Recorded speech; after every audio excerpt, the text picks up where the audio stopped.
You get the House of Black in your segment, and you get the House of Black in your segment, and you get the House of Black in your segment, and we get the House of Black in all the segments. We're walking in Memphis. We're walking while Ricky is going to swing in. We're walking in Memphis, and there were 3,000 people in a 19K arena. Nevertheless, I'm John Retton with my review of AEW Collision from the FedEx Forum in Memphis, Tennessee. And boy, oh boy, it started good and had a little bit of storyline progression. The House of Black coming back.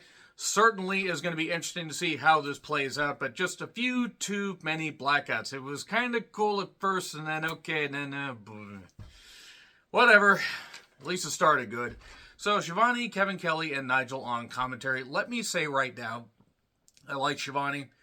Rewatching a lot of WCW stuff has given me more of an appreciation for his energy and passion as far as calling wrestling like a sport and having some, entertainment to him as well. But he doesn't need to be on every single show. They need to cycle through the announcers better. And that's no knock on Shivani. JR really shouldn't be there anymore. Him calling the main events, he just doesn't seem like he cares. And I know he loves wrestling. He just doesn't have it anymore. So, Bryan Danielson against Andrade El Olio. And I guess you could kind of say this match really didn't have a lot of heat to it. Where's the heat? It's like, it's not bubbling, but I can feel it. I think I got the Austin Idol quote correct.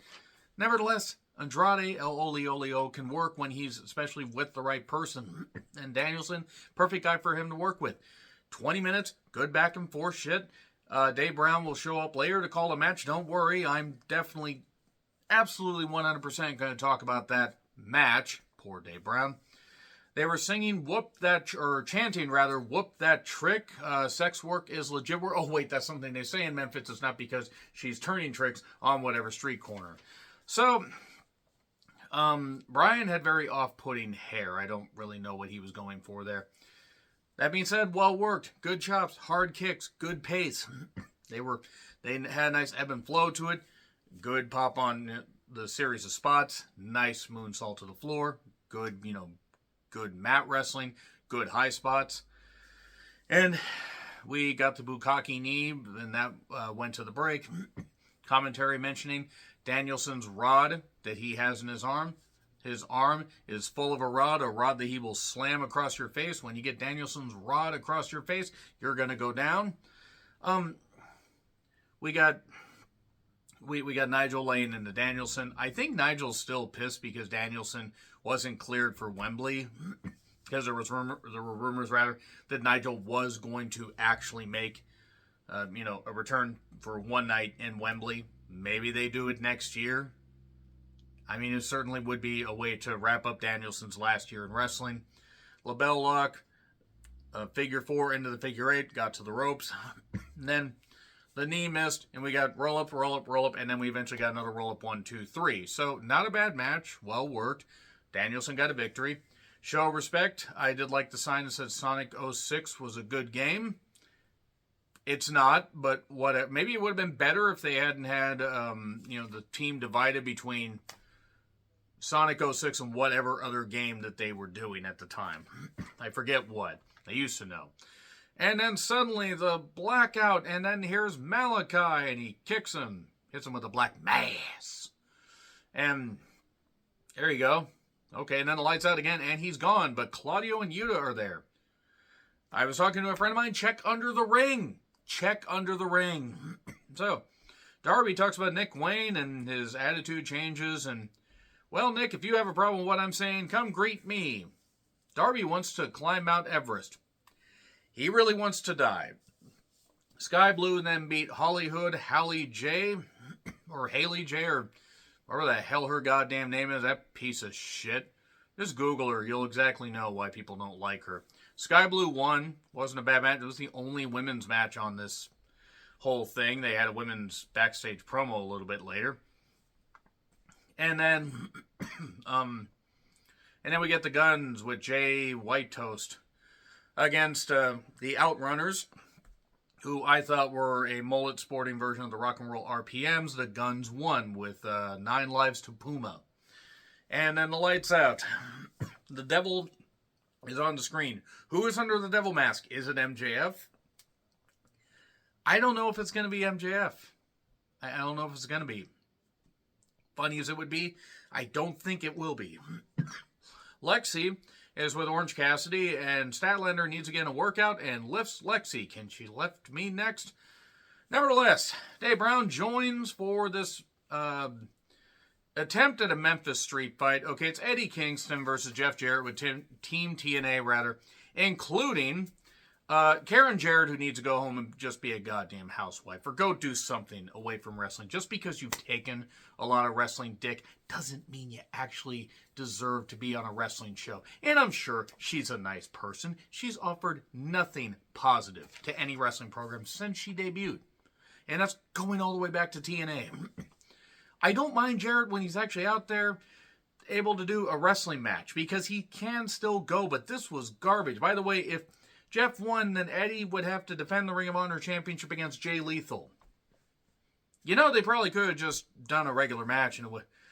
Traffic cones, hot dogs, road signs, tables, Team TNA all over. This was one of the worst matches of the year and pretty much killed my interest in the goddamn show. I mean, motherfucking Christ, this was terrible. I'm not going to go over every single goddamn spot, but this was embarrassing for Eddie, who can work. I mean, he's broken down, but he still can fire up as far as, you know, great energy and everything, and hit some good power moves and do some stuff to get by, and he's a hell of a promo. But Jarrett ends up hitting the stroke. This is putrid is what I know. And then everybody hits a bunch of moves and Jarrett wins. This was garbage. This was one of the worst things of the year. And it's not like, oh, these heels, I want to see these heels get beat up. Like, no, I don't want to see this shit anymore. This is worse than anything Jarrett did in WCW. Either run, I'll let you figure out which run. This was just right up there with Bash at the Beach 2000 as far as unnecessary and bullshit. But at least that you know, was when more people were fucking watching, because I would be very, very surprised if more people didn't just say, you know what, fuck it, we're done. Lexi is with the Acclaim. Max was in timeout because he keeps making an ass of himself.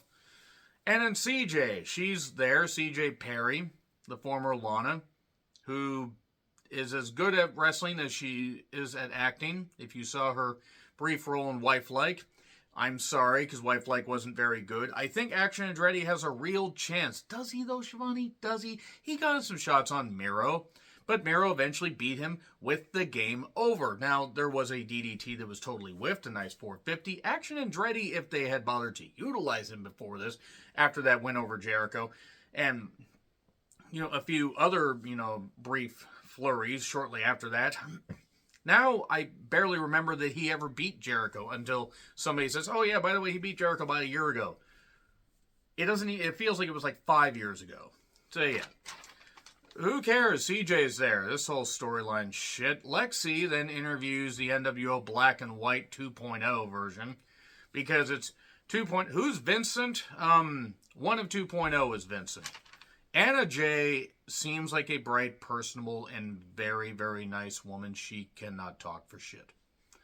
Maybe if half the roster could actually cut a decent promo, then maybe I wouldn't be laughing at most of this. Ruby then eyeballs one of 2.0. I don't know. I don't care. The greaser fuck. And she wants to be a champion. And Ruby should have been a champion by this point. She ain't ever going to be a champion. Not in AEW.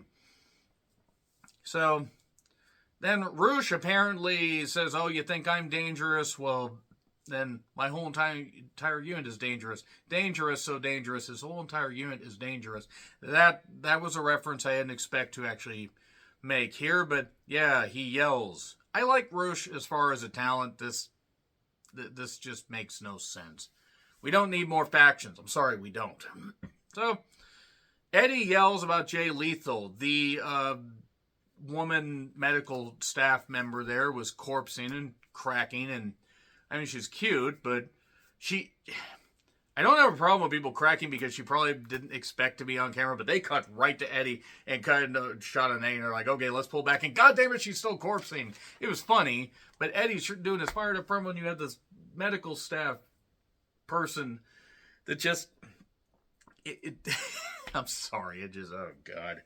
He says, Lethal, if you have any guts, you'll face me on your own.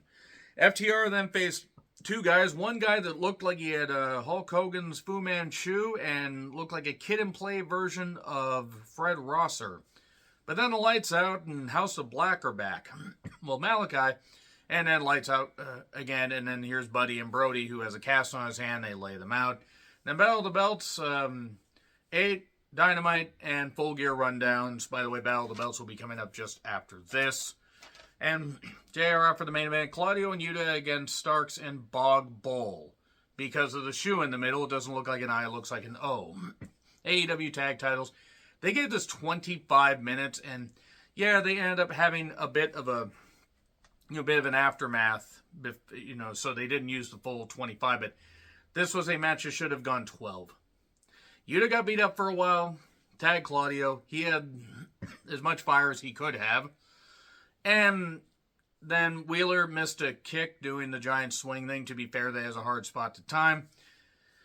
And the House of Black show up in Rochambeau, 1, 2, 3. And then we get a big old schmoz with Danielson, FTR, and then Mox, Wild Thing. And everybody stop what you're doing while Wild Thing plays. We have to stop. Such is the law. We shall not violate Mox law. Yeah. And Starks then gets laid out and Wild Thing plays. And then we get swinging and we get, I believe it's Cash trying to jump over him, which is kind of funny. So that's it. Yeah, the Battle of the Belts show is happening as I speak. I have it on pause to review this for you. So, yeah, let me know your thoughts in the comments. Like, share, subscribe, Twitter handle in the description. I'm John Ritlin. I'll see you soon.